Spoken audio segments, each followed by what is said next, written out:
Here's three common mistakes that I see men making when it comes to communicating in our relationships. The first one is this: we're poor at it. We hide things, which is to say we don't bring things up.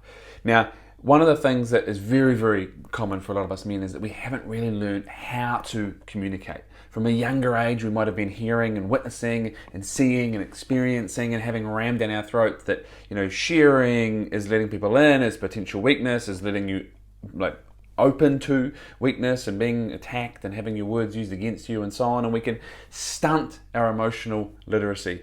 And so we often don't feel like we have the competence, we might not have put into so many words, to share.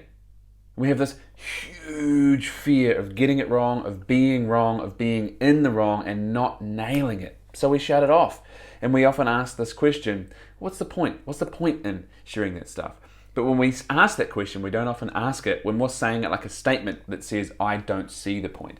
Asking what's the point is a beautiful invitation to actually seeing what's the purpose here. And it might be because your partner wants to see you, wants to know what you're experiencing and know what's going on in here so she can connect with you. When you don't share some of your honest truth and be open, not everything, but be a little open, then she doesn't know what's going on in there, and she's going to find it hard to connect with you and trust you. That's number one. Number two is we use our partner as the only place that we communicate anything meaningful or challenging going on in our lives. And so the risk there, and I see this happen for many men, is that our partner becomes our therapist.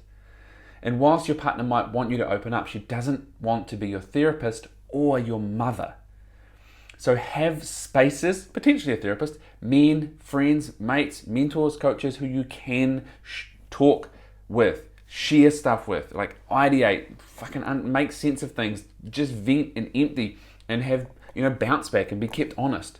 Somewhere where you can be supported. And then the third one kind of links to the first one a little bit, and that is that we will make the mistake of communication in a relationship where we don't communicate what we want and what we need. And we just hope that our partner is a very good guesser and can read our minds. Hoping that your partner is a great guesser is a terrible method of having your needs met. Say what you want and let go of attachment to the outcome, of the potential of hearing no, and learn a little bit more no, rejection, resilience. You don't have to communicate everything in your relationship, but you need to be able to communicate, because that's what relating with another human asks of you. Let me know below where you might fall into these traps.